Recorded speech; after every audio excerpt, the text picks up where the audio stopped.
बच्चों चलिए स्टार्ट करते हैं एग्जाम्पल 6। एग्जाम्पल 6 में हमें क्या करना है, find the vector and the Cartesian equations of the line through the points 5 2 -4 and which is parallel to the vector 3i cap plus 2j cap minus 8k cap. यहाँ ये कह रहा है क्वेश्चन में कि हमें क्या करनी है, एक वेक्टर और कार्टेशियन इक्वेशन फाइंड करनी है, ठीक है ना।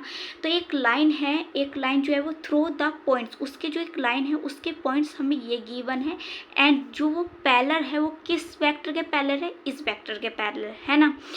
तो जो पॉइंट्स दे रखे हैं उसे आप मान लो ए वेक्टर, ठीक। ये इस पॉइंट्स दे रखे थे इसे ए वेक्टर मान लो, ये फिर वेक्टर फॉर्म में लिखेंगे तो क्या आएगा 5i cap plus 2j cap minus 4k cap. बताओ ये तो बनेगा वेक्टर फॉर्म में, इसे आप ए वेक्टर मानो। ये हमें दे रखा है इसे आप बी मानो, क्योंकि ये तो पॉइंट्स पास हो रहा है और ये पॉइंट इसके पैरेलल है, तो ये हमारे पास ये आएगा 2j cap minus 8k cap. बताओ आपने इंट्रोडक्शन की वीडियो जरूर देखनी है, देन आपको क्वेश्चन सोल्व करने हैं, ओके। अभी हमने इसे मान लिया कि ये तो पॉइंट से, तो उसे हमने ए मान लिया और जो पैरेलल है उसे बी मान लिया है, ठीक है। अब वेक्टर और कार्टेशियन इक्वेशन फाइंड करनी है। तो वेक्टर इक्वेशन क्या होती है, वेक्टर इक्वेशन क्या होती है आपको पता होनी चाहिए। वेक्टर इक्वेशन होती है r vector equal a vector plus lambda b vector. अब ये तो होता है क्या है, जिससे वो पास हो रही हो। ये क्या होता है, ए कि हमारा जो है वो लाइन जो है वो पास हो रही हो, तो उस पॉइंट को कहते हैं ए वेक्टर, ठीक है।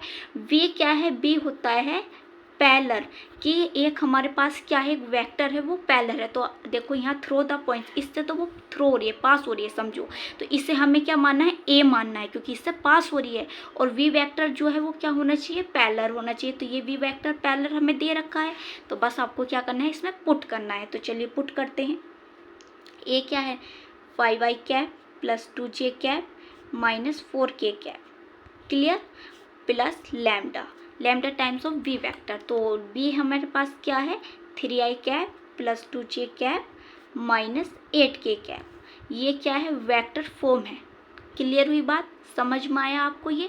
अब आते हैं कार्टेशियन इक्वेशन। अब कार्टेशियन इक्वेशन कैसे राइट डाउन करते हैं, कार्टेशियन इक्वेशन, ठीक है ना, इसे लिखना है।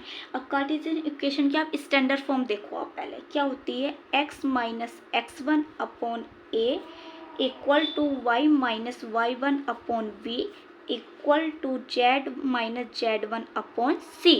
अब आप बताओ a b c क्या है, डायरेक्शन रेशियो है। x1 y1 और z1 क्या है, ये पॉइंट्स हैं जिससे लाइन पास हो रही है। तो किससे लाइन पास हो रही है, इन पॉइंट्सों से पास हो रही है, 5 2 4 माइनस 4 से, है ना। और ये जो हमारे पास ये दे रखे हैं b 3 to 8, ये हमारे क्या होंगी, डायरेक्शन रेशियोज होंगे। इसमें हम पुट करते हैं, ठीक है ना। या आपको पता चला तो यहाँ आप लिख सकते हो कि हमारे पास x1 क्या है 5 है,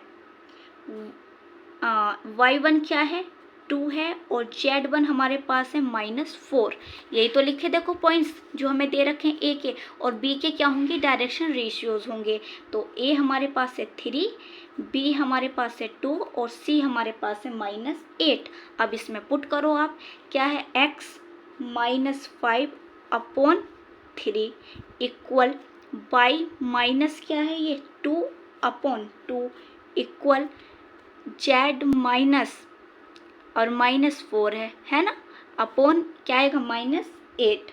अब इसे हम सॉल्व कर लेंगे, क्या आएगा x -5 upon 3 equal y -2 upon 2 equal, ये क्या होगा माइनस माइनस प्लस अपॉन -8। ये हमारे क्या आ गई, कार्टेशियन इक्वेशन फाइंड हो गई है। और यहाँ हमने क्या करी, वेक्टर इक्वेशन फाइंड कर लिया है।